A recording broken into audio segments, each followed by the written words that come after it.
Good morning ជំរាបសួរ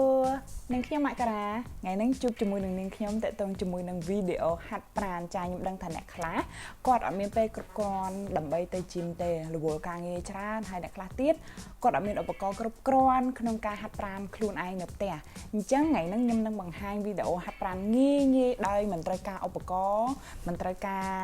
សម្ភារៈអីញ៉ៃៗទេចាងាយៗខ្លួនឯងនៅផ្ទះអត់មានអស់លុយចំណេញលុយហើយចំណេញទាំងពេលវេលាទៀតអូខេអញ្ចឹងចាំការតោះ Let's go ហើយអើយស្ដែងមិនសូវសមសោះលោកអើយមើលចុះថ្ងៃរះចាំងគូតហើយទឹកតងើបឥឡូវយើងរៀបចំខ្លួនធ្វើចងសក់ចងអីទៅធ្វើដូចទឹកងើបពីគេអញ្ចឹងណាប៉ុន្តែដល់ឡែកម៉ោង10ហើយភ្ញាក់តាំងពីម៉ោង6អូ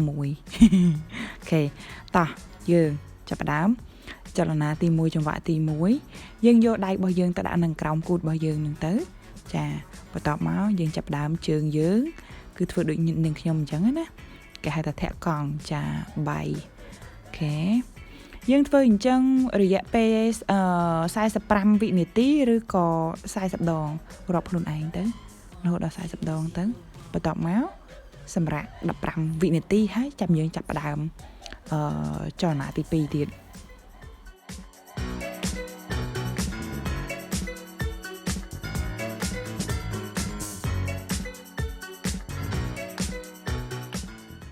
អូខេ let's go ចលនាទី2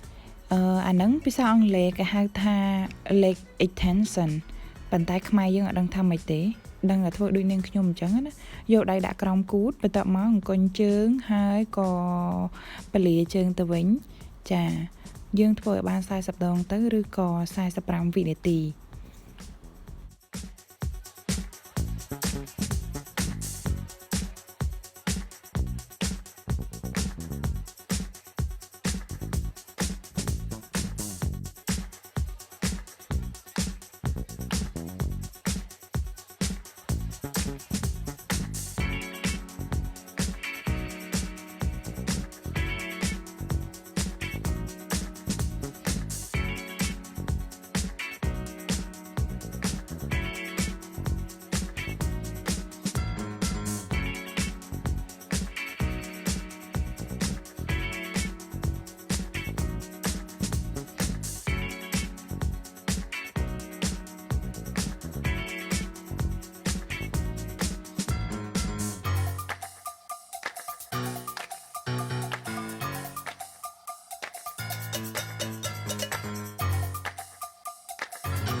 តោះចាប់ដើម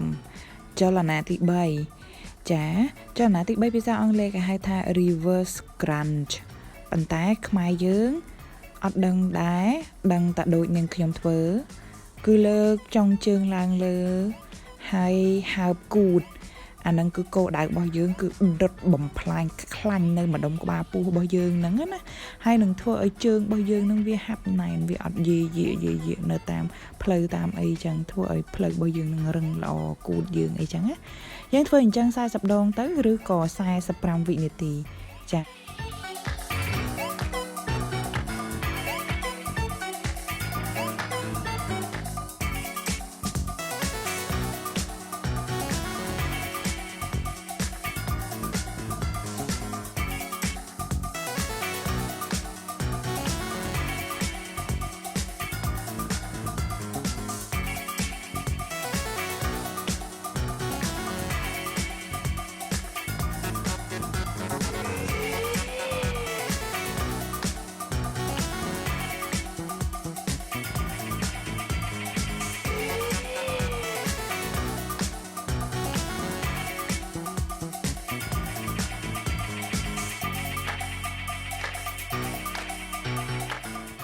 ចលនាទី4ចាប់ផ្ដើម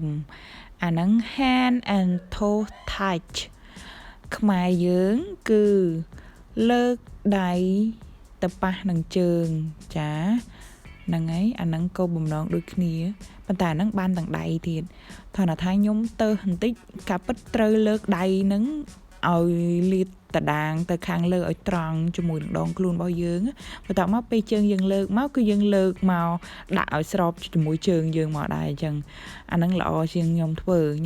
នឹងដោយសារវាទៅនោះ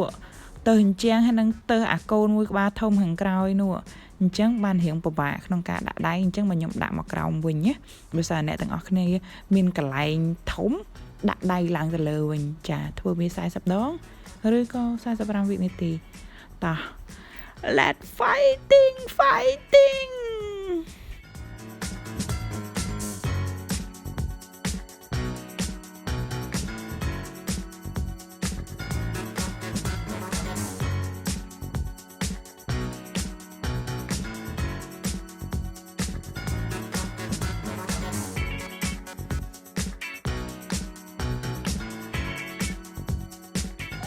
ចលនាទី5ចាប់ផ្ដើមចលនាទី5ហ្នឹងភាសាអង់គ្លេសគេហៅថា leg drop ភាសាខ្មែរយើងអត់ដឹងទេចាំខ្ញុំធ្វើឲ្យមើលចាយកដៃដាក់ក្រោមគូតទៅបន្ទាប់មកលើកជើងឡើងលើមកខាងទៀតអូខេតម្លាក់មួយហើយផ្គុំហើយតម្លាក់មកវិញមួយផ្គុំតម្លាក់មកមួយចានិយាយទៅ8ចលនានៅក្នុងវីដេអូដែលខ្ញុំប្រាប់វីដេអូនេះផ្ទាល់គឺសិតតែផ្ដោតសំខាន់ទៅលើក្បាលពោះនិងតំបន់តាគៀកផ្លូវអីហ្នឹងចាអញ្ចឹងអ្នកដែលគាត់ចាប់អារម្មណ៍ទៅក្នុងការស្រកក្បាលពោះស្រកអីអាចធ្វើដូចនៅក្នុងវីដេអូទាំង8ចលនាដែលខ្ញុំប្រាប់ក្នុងវីដេអូនឹងបានណាចា40ដងឬក៏45វិនាទីតោះ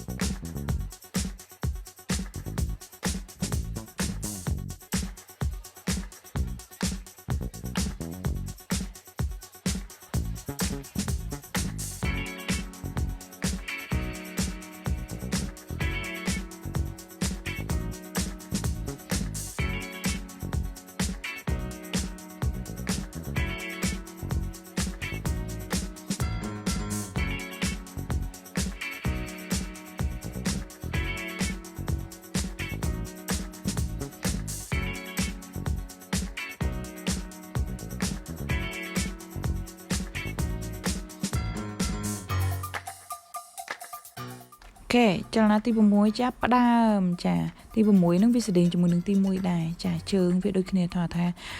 ខុសដៃបន្តិចអាហ្នឹងគេហៅថា abdominal bite ចាវាដុតបំផ្លាញខ្លាញ់ក្បាលពោះហ្នឹងចាអូខេ let's kid អូខេតោះ40ដងឬក៏45វិនាទី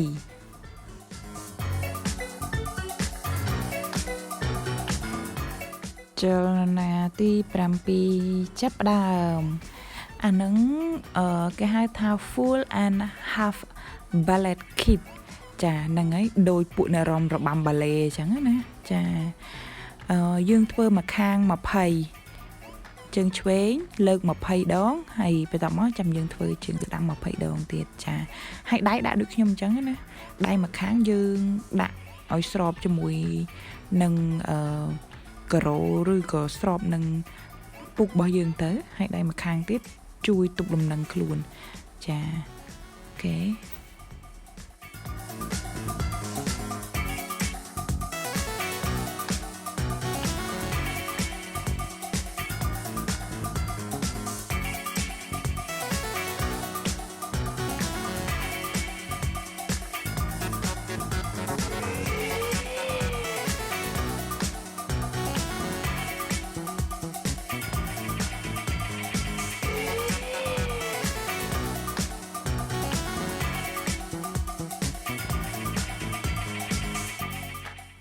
អូខេចុងក្រោយគឺក្បាច់កវីមកកណាត់លើចាអូខេធ្វើដូចខ្ញុំអញ្ចឹងណាប៉ុន្តែដងខ្លួនរបស់យើងគឺឲ្យត្រង់ហើយស្មារបស់យើងនឹងរៀងផ្អែករៀងផ្ដេកទៅក្រោយបន្តិចចាហើយទៅយើងកវីចុះកវីឡើងអញ្ចឹង40ដងទៅចាហើយ8ចលនាដែលខ្ញុំបានរៀបរាប់ទាំងអស់និងអនុវត្តទាំងអស់ហ្នឹងគឺយើងធ្វើ40ដងក្នុងមួយចលនាឬក៏45វិនាទីក្នុងមួយចលនា តោះយើងមុនបញ្ចប់យើងដកដង្ហើមចូលវែងចាសម្រួលអារម្មណ៍កំពុងហត់ខ្លាំងណាស់នេះអូខេបន្តមកទៀតយើងក្រាបក្បាលទៅបន្តិចហើយយើងដកដង្ហើមវែងដូចគ្នាចេញចូលវែងណា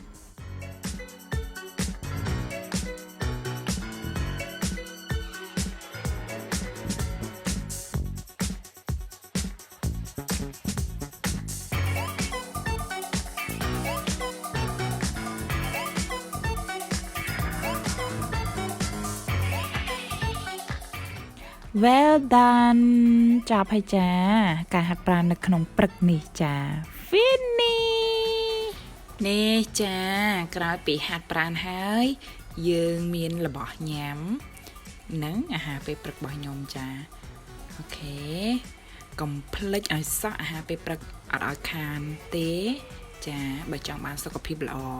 អូខេហាត់ប្រាណងូតទឹកហើយញ៉ាំអាហារពេលព្រឹកទាំងអស់គ្នាអូខេHave a good morning. Enjoy your work. Bye bye. ជួបគ្នានៅវីដេអូក្រោយជម្រាបលា